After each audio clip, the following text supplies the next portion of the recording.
ಬಾಲರಾಮನಿಗೆ ತೊಡಿಸಲಾಗಿದೆ ಅಂತೆ ದಿವ್ಯ ಶಕ್ತಿಯ ಆಭರಣಗಳು. ಜೊತೆಗೆ ರಾಮಲಲ್ಲಾಗೆ ಆಭರಣವನ್ನ ವಿನ್ಯಾಸ ಮಾಡಿದ್ದು ಲಖನೌದ ಜುವೆಲರ್ಸ್.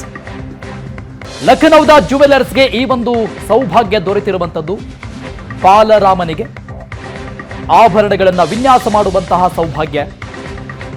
ಅಯೋಧ್ಯೆಯ ಕವಿ ಯತೀಂದ್ರ ಮಿಶ್ರಾ ಸೂಚನೆಯಂತೆ ಆಭರಣಗಳನ್ನ ವಿನ್ಯಾಸಗೊಳಿಸಲಾಗಿದೆ ಬಾಲರಾಮನಿಗೆ. ಶ್ರೀರಾಮನಿಗೆ ಸುಮಾರು 20 ಮಾದರಿಯ ಆಭರಣಗಳನ್ನ ವಿನ್ಯಾಸಗೊಳಿಸಲಾಗಿದೆ.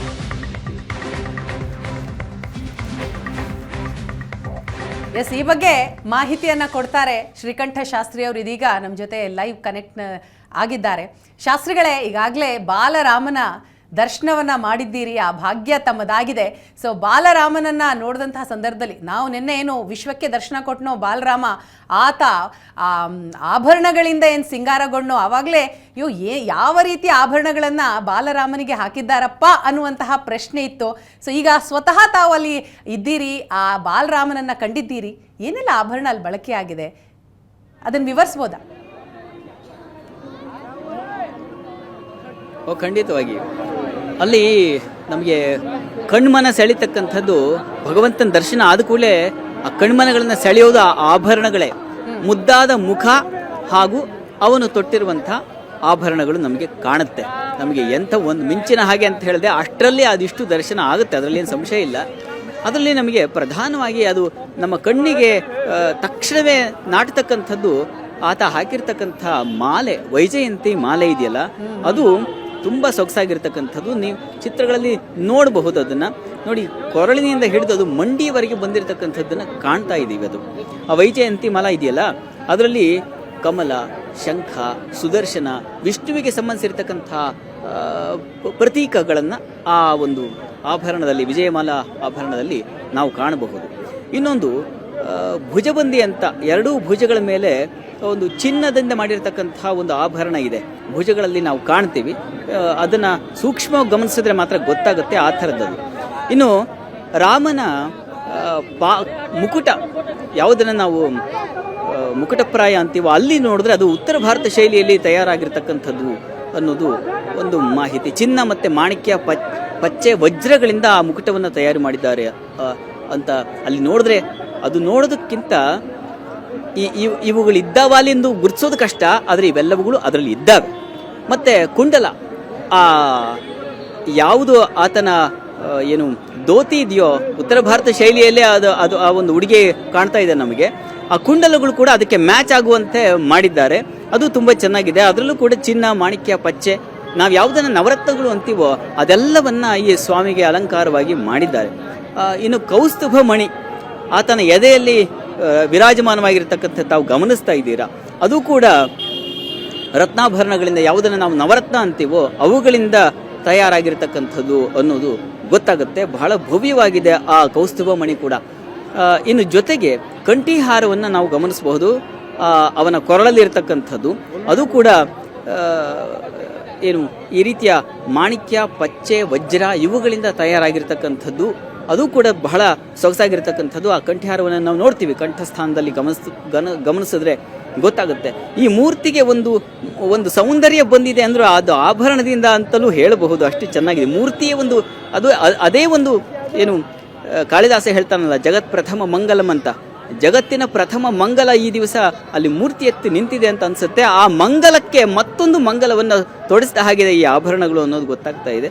ಮತ್ತೆ ತಿಲಕ, ಆ ಮೂರ್ತಿಯ ಹಣೆಯ ಮೇಲೆ ಕಾಣ್ತಕ್ಕಂಥ ತಿಲಕ ಇದೆ, ಅದು ವಜ್ರ ಮತ್ತು ಮಾಣಿಕ್ಯದಿಂದ ಮಾಡಿದ್ದಾರೆ ಅಂತ ಹೇಳ್ತಾರೆ.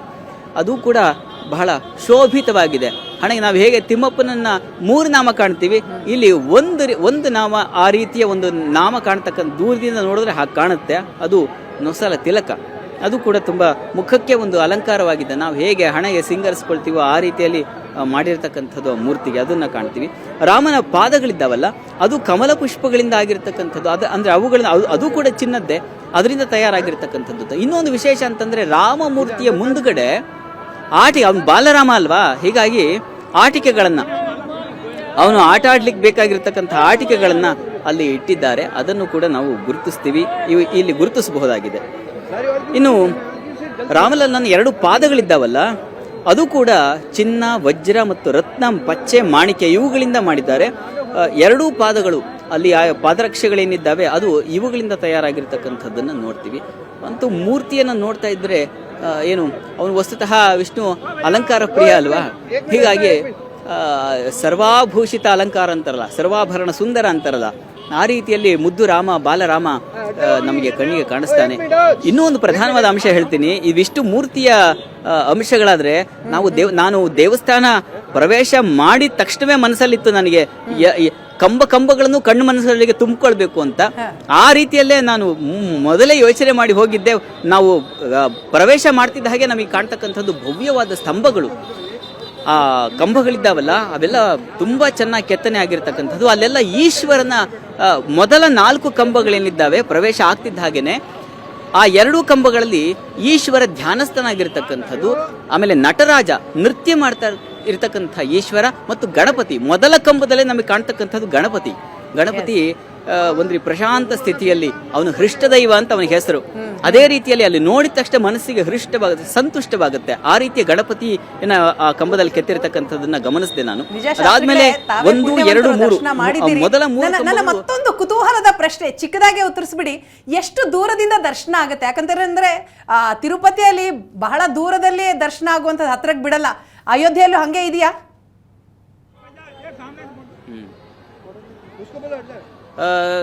ಇಲ್ಲ, ಅಷ್ಟು ದೂರ ಇಲ್ಲ. ಸ್ವಲ್ಪ ಮಟ್ಟಿಗೆ ಕಣ್ಣಿಗೆ ತುಂಬಿಕೊಳ್ಳೋಷ್ಟ್ರ ಮಟ್ಟಿಗೆ ಹತ್ರ ಇದೆ. ಒಂದು ಕನಿಷ್ಠ ಅಂದ್ರೆ ಒಂದು 15 ಹೆಜ್ಜೆ ಸರಿಯಾಗಿ ಹೆಜ್ಜೆ ಇಟ್ರೆ 15 ಹೆಜ್ಜೆ ದೂರದಲ್ಲಿ ಇದ್ದಾನವನು ರಾಮ. ಕಣ್ ತುಂಬಿಕೊಳ್ಬಹುದು. ನಮಗೆ ಏನು ತಿರುಪತಿ ತಿಮ್ಮಪ್ಪನ ಹಾಗೆ ನೋಡಿದ್ವಾ ಇಲ್ವಾ, ಇನ್ನೊಂದ್ಸಲ ಹೋಗಿ ನೋಡ್ಬೇಕಾ, ಮತ್ತೊಂದ್ಸಲ, ಇದು ಹಾಗಾಗುತ್ತೆ, ಇಲ್ಲ ಅಂತಲ್ಲ. ಆದ್ರೆ ಒಂದು ಸಲಕ್ಕೆ ರಾಮನನ್ನ ಮನಸ್ಸಿಗೆ ತಂದುಕೊಳ್ಳಿಕ್ಕೆ ಸಾಧ್ಯವಾಗುತ್ತೆ. ನಾನಂತೂ ಧನ್ಯನಾಗಿದ್ದೀನಿ, ಅದರಲ್ಲಿ 2 ಮಾತಿಲ್ಲ.